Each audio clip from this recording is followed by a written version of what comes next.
तो गाइस आज के इस वीडियो में एक बार फिर से आपका स्वागत है। और जैसा कि आपने थंबनेल में देखा है कि बगैर यह जाने कि इस सेंटेंस का वाक्य का कर्ता कौन सा है, किसी भी हिंदी सेंटेंस का इंग्लिश में ट्रांसलेशन कर पाना पॉसिबल नहीं है, इम्पॉसिबल है ओवरऑल, राइट।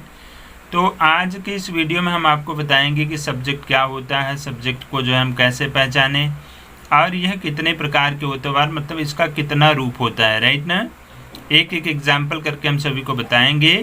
तो यह वीडियो अगर आपने देख लिया तो आगे आने वाले किसी भी हिंदी सेंटेंस को आसानी से आप इंग्लिश में ट्रांसलेट कर सकते हैं, कर्ता को पहचान कर, सब्जेक्ट को पहचान कर। ऑलराइट, तो सबसे पहला पॉइंट आप जान लीजिए कि जो भी नाउन होता है, नाउन के जितने भी प्रकार होते हैं, चाहे वो कोई भी नाउन हो, नाउन जो होता है वह आपका सब्जेक्ट के रूप में काम करता है। जैसे हिंदी में आप देखेंगे एग्जाम्पल में राजू है, यह एक नाउन है। और यहाँ पे इंग्लिश में भी राजू आप देख पा रहे हैं, राइट। आप इंग्लिश बोलने जा रहे हैं तो बहुत सारे ऐसे सेंटेंस होते हैं जिसमें पहचान नहीं पाते कि आखिर इसमें सब्जेक्ट कौन सा। अभी हम आगे बढ़ेंगे तो आपको प्रॉब्लम आएगी, राइट। नाउन और प्रोनाउन तो सिंपली सभी लोग समझ जाते हैं कि ये आपका सब्जेक्ट है, राइट। दूसरा पॉइंट है आपका प्रोनाउन जो होता है यह आपका सब्जेक्ट के रूप में काम करता है। यह जैसे मान लीजिए यहाँ पे एक सेंटेंस है आपका, वह पढ़ता है, राइट।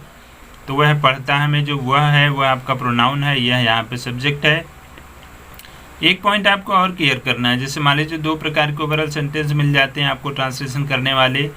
एक ऐसा मिल जाता है जिसमें मुख्य क्रिया होती है, मेन वर्ब जिसे हम कहते हैं, और एक ऐसा होता है जिसमें मेन वर्ब नहीं होता है बल्कि उसमें जो हेल्पिंग वर्ब होती है वही आपकी जो है मेन वर्ब के रूप में काम करती है, राइट। तो ऐसा भी सेंटेंस आगे आपको मिलेगा, लेकिन कोई भी हो, चाहे आपका मेन वर्ब वाला हो चाहे बगैर मेन वर्ब वाला हो, प्रत्येक में नाउन एज ए सब्जेक्ट काम कर सकता है और प्रोनाउन भी एज ए सब्जेक्ट काम कर सकता है, राइट। अब देखिए यहाँ पे जैसे मान लीजिए हमने कहा रोगी मजबूर होते हैं, है ना। तो रोगी भी एक प्रकार से आप समझ पा रहे हैं कि यह आपका सब्जेक्ट होगा। तो इस पॉइंट में आपको ये जानना है कि एडजेक्टिव जो होता है वह भी आपका एज ए सब्जेक्ट काम करता है, जो एडजेक्टिव होता है, ठीक। एग्जाम्पल सिर्फ मैंने एक ही दिया हुआ है, बाकी आप तमाम अपने तरीके से सोच सकते हैं। कोई भी एडजेक्टिव हो वह एक सेंटेंस में है और इसमें मान लीजिए नाउन और प्रोनाउन नहीं है, एडजेक्टिव ही केवल है, तो एडजेक्टिव जो होगा वो आपका सब्जेक्ट के रूप में काम कर रहा होगा, ठीक। अब जैसे इसी सेंटेंस में आप देख लीजिए, सेंटेंस है कि रोगी मजबूर होते हैं, तो रोगी कोई क्रिया नहीं कर रहा है ना। यहाँ पे आर जो है ये आपका मेन वर्ब की तरह काम कर रहा है, और ये जो सीक है मतलब रोगी जो है यह आपका एडजेक्टिव है, और इसका मतलब इस सेंटेंस में आप सीक को मानेंगे कि यह आपका एक एडजेक्टिव एज ए सब्जेक्ट काम कर रहा है। बिल्कुल आसानी से आप इसमें पहचान पा रहे हैं। और अगला पॉइंट गाइस देखो, ये थोड़ा सा और डिफिकल्ट आपके लिए हो सकता है। इसमें देखिए जैसे कहा जा रहा है प्लेइंग इज़ यूजफुल, है ना, या फिर हिंदी में हम कह रहे हैं खेलना लाभदायक होता है।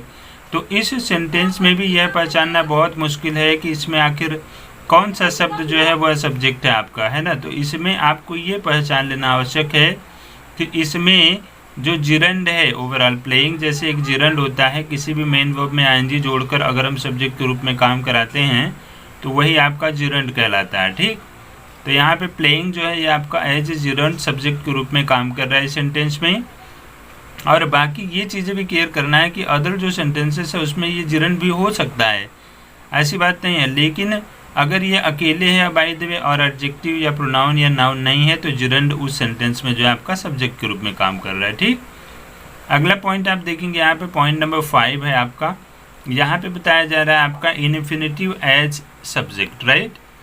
तो गाइस इन्फिनेटिव क्या होता है, किसी भी मुख्य क्रिया के पहले हम टू लगा करके उसको लिखते हैं और वह अगर सेंटेंस में एज ए सब्जेक्ट काम कर रहा है तो उसे ही हम इन्फिनेटिव कहते हैं। इन्फिनेटिव आप जान गए, और साथ में आप ये जान जाइए कि इन्फिनेटिव भी एज ए सब्जेक्ट काम करता है। जैसे यहाँ सेंटेंस है कि टू प्ले इज़ यूजफुल, खेलना लाभदायक होता है। तो अब इसमें तो कोई नाउन प्रोनाउन नहीं है ना, तो हम कैसे पहचानेंगे कि इसमें सब्जेक्ट कौन सा शब्द है, क्योंकि जब हम स्ट्रक्चर के हिसाब से हिंदी के सेंटेंस का अंग्रेजी बनाएंगे तो ये बहुत मुश्किल हो जाएगा कौन सा शब्द पहले रखेंगे, कौन सा सब्जेक्ट है ना।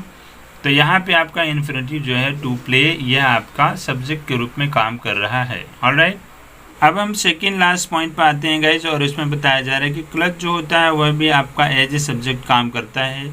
जैसे यहाँ पे एक सेंटेंस दिया गया है, वह क्या करती है यह मालूम नहीं, बाय द वे क्लच आपको नहीं पता क्लच क्या होता है, तो इसके लिए आप हमारे दूसरे चैनल पर जो है जाकर क्लच के बारे में जानकारी ले सकते हैं। वह उस चैनल है जिस पे हम आपको इंग्लिश ग्रामर की तैयारी कराते हैं, चाहे आप बेसिक की पढ़ाई करें या कंपटीशन लेवल की कोई भी हो।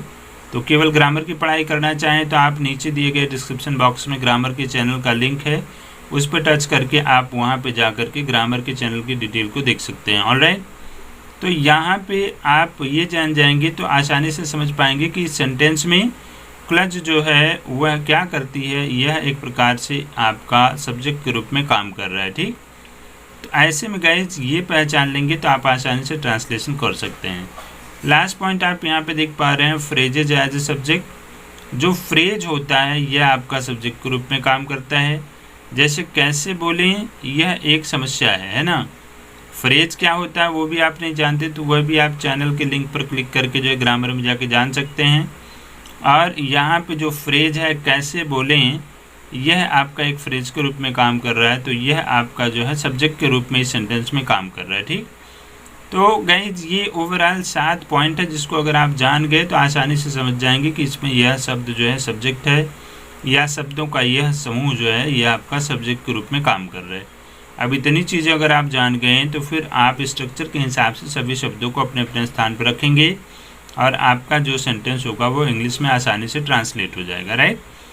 अब गाइज एक चीज़ याद रखिए कि अगर आप कंटिन्यू पढ़ाई करना चाहते हैं तो चैनल को सब्सक्राइब ज़रूर करें, बेल आइकन भी प्रेस करें। हम आपको इंग्लिश में बातचीत करने के हर तरह के तरीके आपको देते रहेंगे, जिसके द्वारा आप आसानी से इंग्लिश में बातचीत कर सकते हैं। बाकी वीडियो को किसी अन्य लोगों तक शेयर भी करें जहां पे आपको लग रहा है इनको आवश्यकता हो सकती है इस वीडियो की, और लाइक भी करें। आगे बढ़ते रहें ताकि हम आपको सिखाते रहें और आप सीखते रहें। तो आज की वीडियो में बस इतना ही, मिलते हैं नेक्स्ट वीडियो में कुछ नई चीज़ों के साथ में। तब तक के लिए thank you, have a nice day, bye bye.